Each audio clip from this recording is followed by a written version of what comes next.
vamos a empezar a ver cómo desarrollar el enfoque basado en competencias en las aulas. Hasta aquí estuvimos hablando de cómo diseñar nuestras propuestas y las estrategias de planificación y demás. La idea sería ahora empezar a ver, porque en realidad, ¿cuándo lo vamos a estar viendo en detalle? En la siguiente asignatura, que es la asignatura de diseño de clases innovadoras, o diseño de aulas innovadoras, no me acuerdo exactamente. Pero en esa asignatura vamos a estar trabajando todo lo que tiene que ver con cómo bajamos el enfoque por competencias y el aprendizaje activo a nuestras aulas. Vamos acá entonces a desarrollar algunas ideas, algunos conceptos.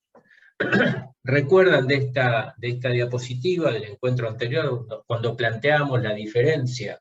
Y de hecho hoy estuvimos conversando de eso, de la diferencia que se nos plantea cuando pasamos de diseñar nuestras asignaturas en el método tradicional, enfocados básicamente en contenidos, a cuando comenzamos a planificar nuestras asignaturas aplicando el enfoque basado en competencias, que trae de la manito el aprendizaje activo y centrado en el estudiante. Venimos conversando muy bien, por favor, en el momento que haya una duda, una consulta, me frenan y hacen la consulta. Ni siquiera levanten la mano, simplemente abren el micrófono y hacen la consulta. Entonces, habíamos planteado esto, necesitamos innovar cómo planificamos nuestras asignaturas. Y esto que decía recién, ¿no? El enfoque tradicional, contenidos, actividades y finalmente la evaluación. Y acá tenemos los 4 bloques que preguntaba Delfina o que quería, o quizás, bueno, vamos a ser más justos, quizás en boca de Delfina estaba la duda de muchas y muchos de cuáles eran la secuencia de pasos del diseño inverso. Entonces, aquí los tenemos, ¿no? Definir los resultados de aprendizaje, indicar o determinar las evidencias de que esos resultados se desarrollan y en qué nivel, definir nuestras actividades didácticas y metodologías de enseñanza, y abordar los contenidos hacia el final. Y pasamos del modelo de qué quiero enseñar a qué quiero que aprendan mis estudiantes. Y si esta pregunta que está resaltada o enmarcada, la enmarcamos realmente en nuestras planificaciones y constantemente nos preguntamos, ¿qué quiero que aprendan mis estudiantes? ¿Qué quiero que aprendan mis estudiantes? A la corta o a la larga, ese surco que mencionábamos antes, un ratito antes del intervalo, ¿y el surco cuál es? Yo pienso en lo que quiero enseñar. Yo estoy habituado a pensar en lo que quiero enseñar. Y lo que tengo que tratar de empezar a hacer es tratar de planificar mi asignatura y mis actividades de enseñanza-aprendizaje alrededor de lo que quiero que aprendan mis estudiantes. Y desde esta mirada, desde esta perspectiva de qué quiero que aprendan mis estudiantes, lo que nosotros diseñamos, planificamos y llevamos a la práctica son itinerarios de aprendizaje que conducen a nuestros estudiantes para alcanzar aquello, o proponerles alcanzar aquello que queremos que aprendan. Y acá una cuestión que es bastante digna de ser tenida en cuenta y que habitualmente no la tenemos en cuenta. Perdón, Milton, te pido si podés silenciar el micrófono, por favor. Gracias, gracias. Que es la cuestión de los estilos de aprendizaje. Como nosotros pensamos en lo que queremos enseñar, y menos pensamos en aquello que queremos que aprendan nuestros estudiantes, no nos detenemos a pensar cómo aprenden nuestros estudiantes. Pero hay gente que sí lo hizo, y desde hace tiempo. En este caso, la frase que rescato es una frase de 2 investigadores, Felder y Silverman, que dicen que los individuos difieren en cuanto a qué modo de instrucción o estudio es más efectivo para ellos. Y no solamente lo afirman, sino que lo han investigado, y llegaron a un cuadro de este tipo, determinando cuatro áreas en donde todos nosotros funcionamos de manera particular. Estas 4 áreas tienen que ver con cómo comprendo, cómo retengo información, cómo me acerco al conocimiento nuevo y cómo proceso la información. Estas 4 áreas donde tenemos dos líneas o dos rangos para cada una de ellas. Dentro de lo que es información, lo que es la idea de los estudiantes visuales o verbales, dentro de lo que es la comprensión, los estudiantes secuenciales o globales, lo que es percepción, los sensitivos o los sensoriales y los intuitivos, y dentro de lo que es el procesamiento, los activos o los reflexivos. Cada uno de estos cuadrantes tiene su manera de ser comprendida. Vale decir, vuelvo un segundito atrás, esto lo que nos va a permitir marcar o descubrir son las preponderancias, los estilos de aprendizaje que están más a flor de piel en un estudiante respecto a otro, o incluso en nosotros mismos.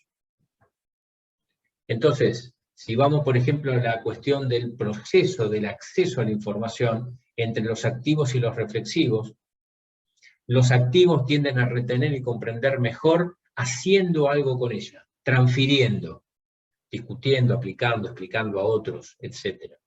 Los reflexivos son aquellos que piensan primero, detalladamente, generalmente prefiriendo trabajar de manera individual, a diferencia de los activos que les gusta trabajar en grupo, o prefieren trabajar en grupo. Ahora hay algo que es común. Las clases expositivas, sin otra acción que la toma de nota, que es la mayor participación que pueden tener, es un bodrio. Felder dice, es difícil para ambos tipos. Es un bodrio para ambos tipos. Particularmente para los activos. O sea, los estudiantes activos más bodrio. Y lo pongo en estos términos para sacudirnos de nuestras clases expositivas de muchas horas, donde vemos que los estudiantes se duermen, y bueno, algún motivo tendrán. Respecto a cómo retengo información, visuales o verbales, los visuales, bueno, está claro en su misma expresión, recuerdan y retienen imágenes que vieron previamente, fotos, gráficos, videos, tablas, gráficos. Y los verbales recuerdan o retienen palabras escritas o escuchadas.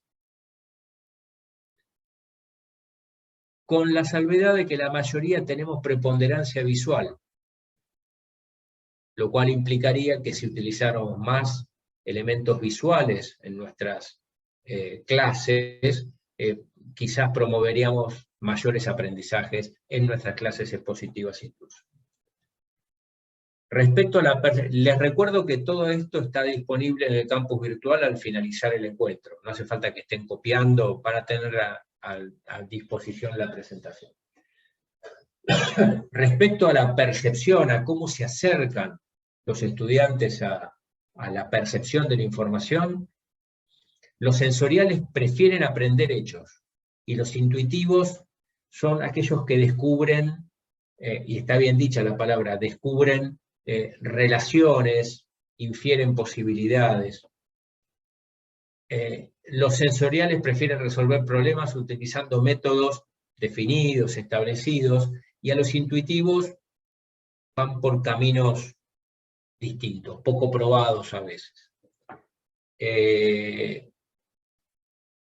Y los sensoriales tienden a ser detallistas, memorizar hechos, trabajar bien de manera práctica en laboratorios y demás, y los intuitivos son muy propensos a las abstracciones, al trabajar, al avanzar de manera rápida en un determinado momento, y es más, a veces posteriormente pueden explicar cómo avanzaron.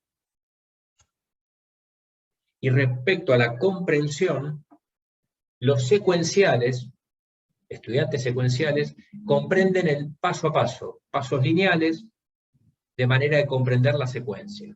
Y los globales tienden a aprender, como decía antes, a saltos, absorbiendo, viendo conexiones y luego quizás entendiéndolas en detalle.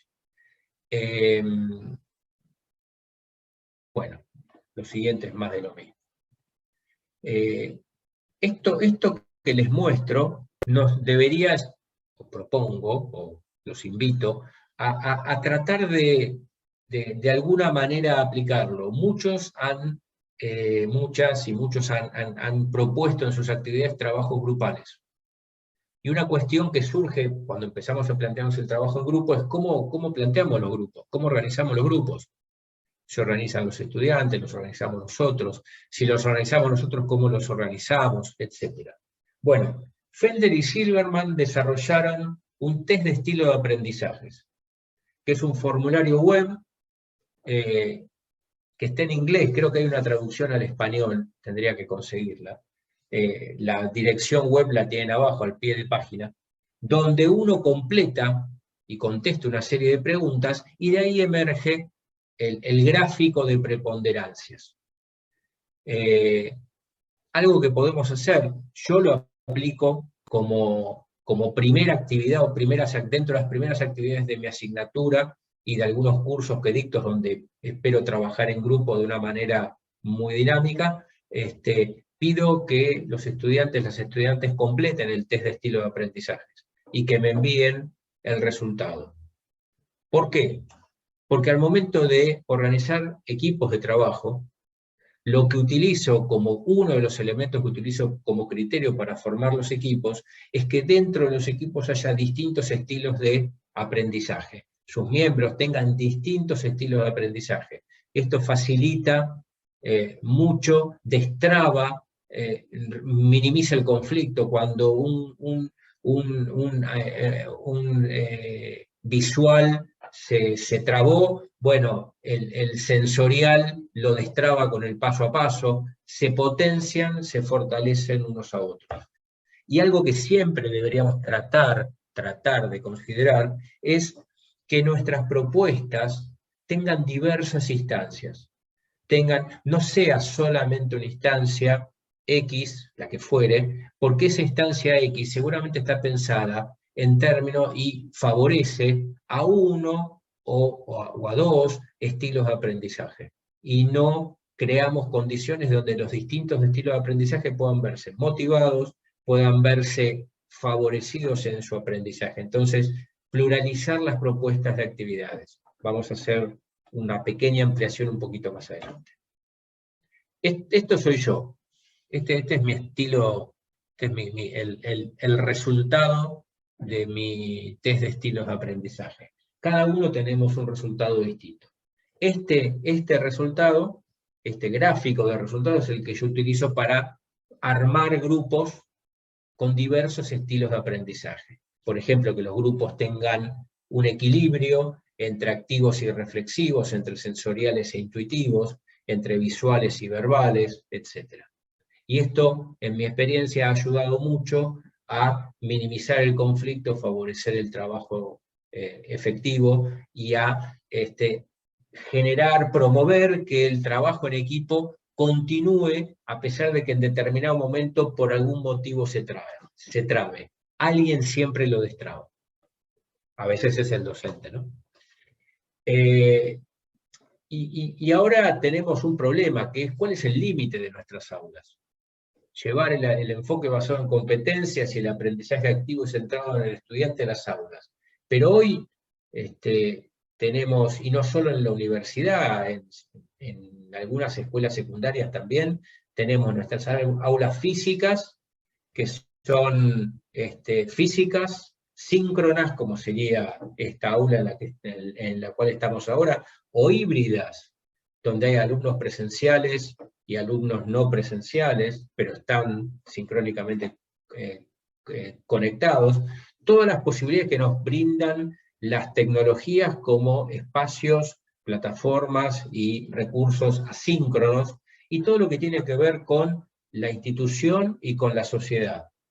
Entonces, cuando decimos planificamos itinerarios de aprendizaje para los estudiantes, lo que estamos diciendo es buscar ese equilibrio y ese abanico entre actividades asíncronas y actividades síncronas. Quizás esto está más institucionalizado, por decir de alguna manera, en lo que tiene que ver con la formación superior, terciarios, universitarios. Se sobreentiende, pongo entre comillas, que va a haber un tiempo que se va a tener que dedicar fuera del aula física, síncrona o híbrida, para realizar algún tipo de actividad. La pregunta será, como veremos después, ¿qué actividades realizamos en el aula de manera síncrona y cuáles realizamos de manera asíncrona? Para aprovechar la potencialidad, la mejor potencialidad de cada una de estas instancias. Entonces, si decimos que tenemos que pluralizar nuestras propuestas y los momentos en los que desplegamos las propuestas, tomando esto del libro que ya les mencioné un par de veces de Melina Furman, este balance entre actividades síncronas y asíncronas, una secuencia didáctica, una unidad, incluso una clase, debería diseñarse teniendo momentos expositivos. Pareciera que estamos negando la conveniencia de la clase expositiva. Para nada. Hay momentos donde esto es necesario.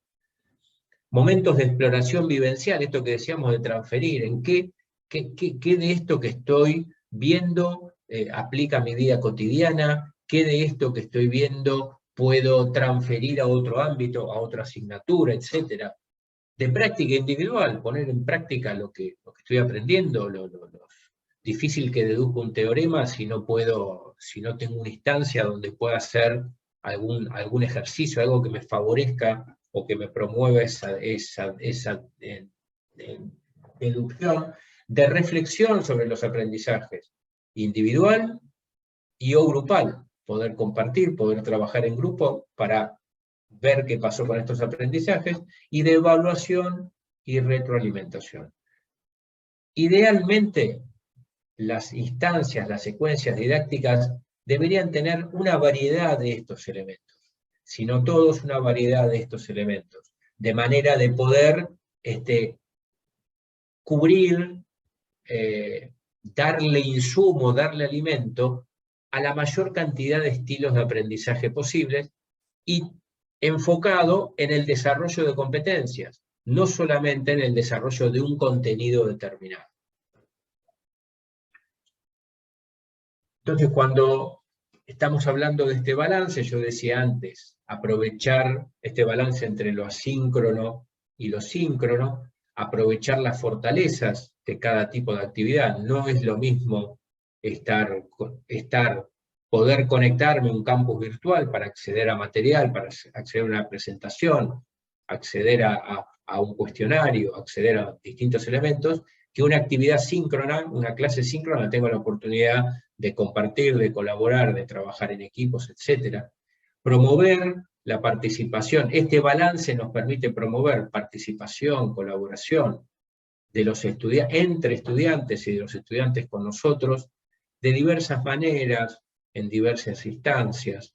Nos favorece que el estudiante que es más boca suelta, en el sentido que abre el micrófono o participa oralmente con mayor facilidad, quizás dándole otro espacio asíncrono, el que no lo hace participa de igual manera y aporta y contribuye y reflexiona.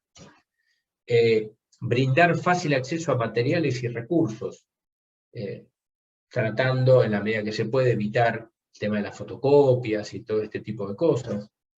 Y además, en este balance, cuando el estudiante tiene espacios de trabajo donde trabaja con nosotros y donde trabaja por su cuenta, empezamos a favorecer o desarrollamos la autogestión, tanto individual como grupal, si hay una actividad de trabajo en equipos.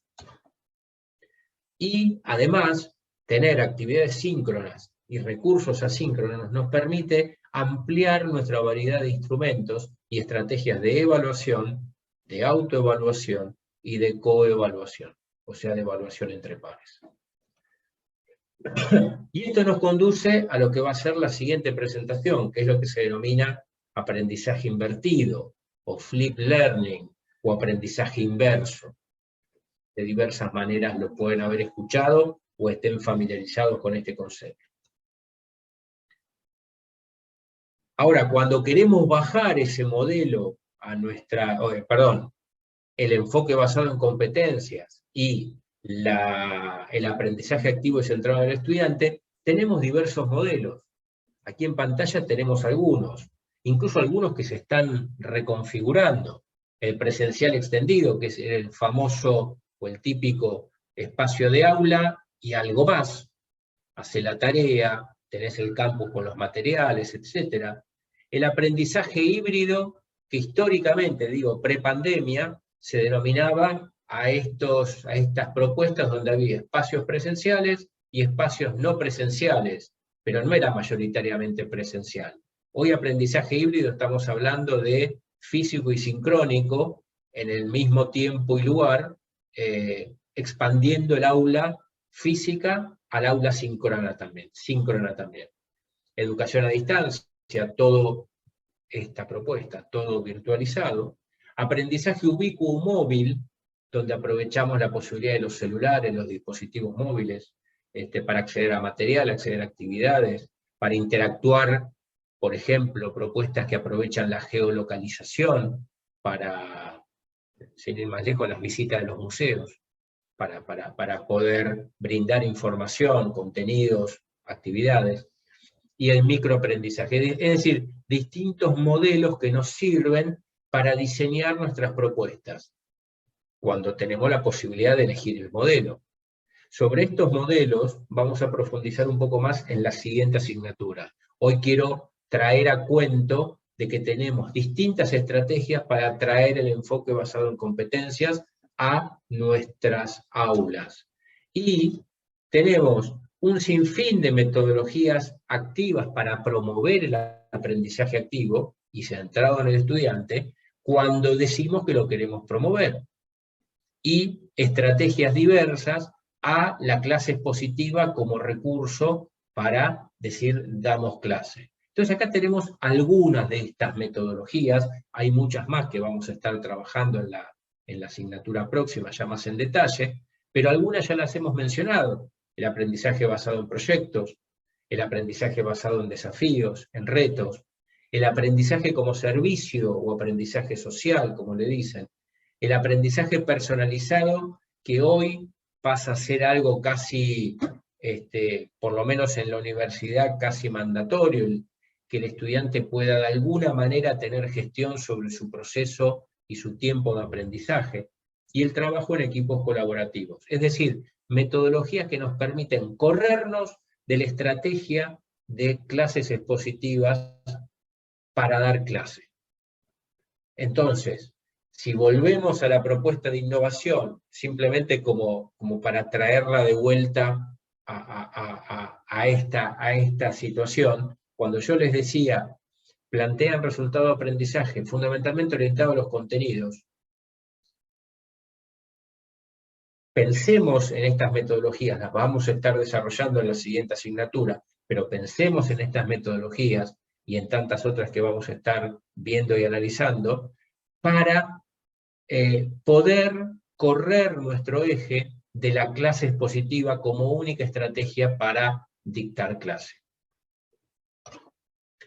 De manera que si volvemos al gráfico de las aulas expandidas, por decirlo de alguna manera, las aulas físicas síncronas híbridas, los espacios basados en tecnología, en la institución y sociedad, para hacer una relación de las metodologías con los espacios, podríamos decir que los que tienen en pantalla aplicarían en espacios o en aulas físicas y en espacios asíncronos, El aprendizaje como servicio está enfocado puntualmente en atender y en resolver cuestiones de necesidad social o necesidad institucional, y el aprender haciendo, es decir, aprender mientras hago, y mientras hago voy viendo cómo resuelvo aquello que tengo que hacer, que puede parecer caótico, pero es una estrategia, podríamos aplicarlo en cualquier instancia. Clase, unidad, asignatura, carrera o la vida.